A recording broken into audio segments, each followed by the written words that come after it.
Alright guys, great Zoom session today, I really enjoyed that. What I'm going to do is read the end of the chapter that we're reading today, so that maybe tomorrow we can read a little bit of chapter 11 during our next Zoom meeting. So if you remember, it's all kicking off in the initiation test. All the dragons are fighting and they've lost complete control. So let's continue where you left off. Gobber the Belch entered the fray, grabbing hold of Fireworm's tail. Fireworm gave a howl of outrage. He squirmed around and set Gobber's beard on fire.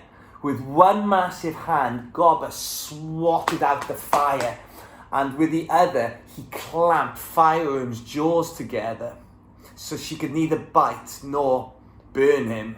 He tucked the furiously enraged animal under one arm, still holding her mouth closed. "Stop!"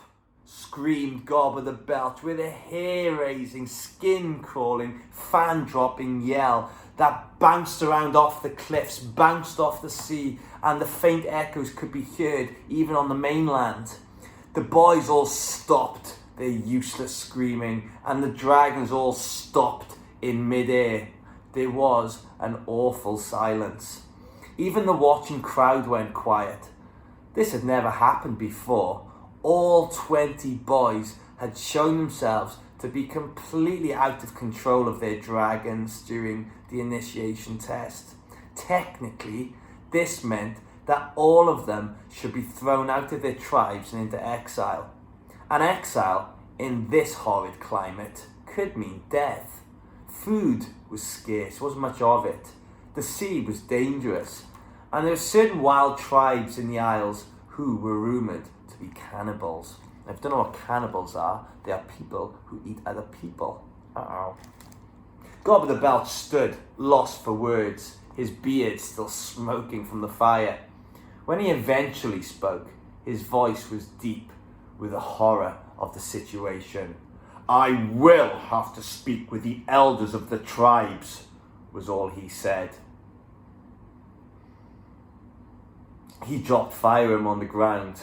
She had come to her senses by now and had slunk back towards Snotlight. Her tail was between her legs, just like dogs do. The elders of the tribes were Mogadon and Stoik, Gobber himself, and a few more of the fearsome warriors, such as Terrible Toughnut, the Vicious Twins, and the hairy, scary librarian from the Meathead Public Library. The crowd and the boys stood absolutely still as the elders consulted in the traditional elder huddle, which looked a little bit like a rugby scrum. That was for you, Koki.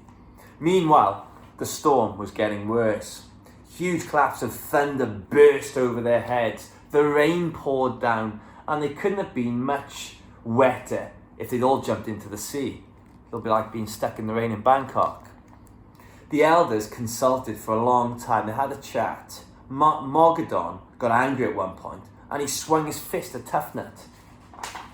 A twin held on to each of his arms until he calmed down again. Eventually, Stoik came out of the huddle and stood before all the boys, who were hanging their heads in shame, their dragons at their feet. If Hiccup had been able to look at his father, he would have seen that Stoik was not his normal, merry, violent self. He looked very solemn indeed.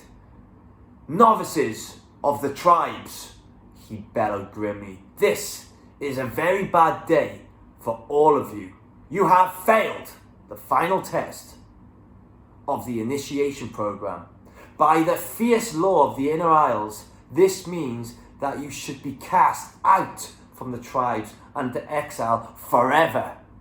I do not want to do this, not only because my own son is among you, but also because it will mean that a whole generation of warriors is lost to the tribes. But we cannot ignore our law. Only the strong can belong. In case the blood of the tribe should be weakened, only heroes can be hooligans and meatheads." Stoik jabbed a fat finger to the heavens. "Furthermore," he carried on, "the god Thor is really angry. This is not the moment to weaken the laws, or our laws." Thor let out a great crash of thunder. as if to underline his point. Under normal circumstances, said Stoic, the ceremony of exile would start now.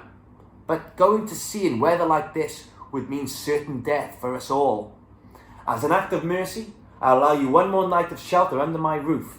But first thing tomorrow morning, you will be sent ashore to the mainland, to fend for yourselves, look after yourselves. From this moment forward, you are all banished and may not talk to any other member of your tribe. The thunder crashed all around the boys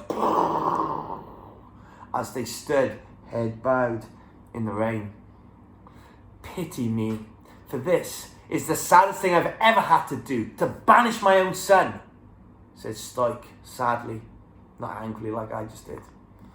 The crowd murmured sympathetically, oh no, oh God, applauding the nobility of their leader. Good decision. A chief cannot live like other people, said Stoic, looking almost pleadingly at Hiccup. He has to decide what is good for the tribe. Suddenly, Hiccup was really angry. Well, don't expect me to pity you, said Hiccup. What kind of father thinks his stupid laws are more important than his own son? And what kind of stupid tribe is this anyway, that it can't just have ordinary people in it? Stoic stood looking down at his son in surprise, and he shook for a moment. Then he turned around and just trudged off. The tribe were already running off the beach and scrambling up the hillsides towards the shelter of the village. Lightning was coming down all around them. I'm gonna kill you, hissed Snotlout to Hiccup. Fire was snarling menacingly from on top of his shoulder. First thing, after we're banished, I'm gonna kill you. And he ran off with all the others. I've lost my tooth, said Toothless, complaining whiningly. Come out, or when I bit that fireworm dragon. Hiccup took no notice. He looked up at the heavens, beside himself with fury, as the wind scooped up seawater into handfuls and flung it straight into his face. Just once, yelled Hiccup. Why couldn't you let me be a hero just once? I didn't want anything amazing, just to pass this stupid test so I could become a proper Viking like everybody else. Thor's thunder boomed and crackled above him. Okay then, screamed Hiccup. Hit me with your stupid lightning. Just do something to show you're thinking about me at all, he said to Thor up in the skies. But there were to be no bolts of lightning for Hiccup. Thor clearly didn't think he was important enough for an answer. The storm moved on, out to sea. Next chapter tomorrow. Ooh dear, Thor is angry.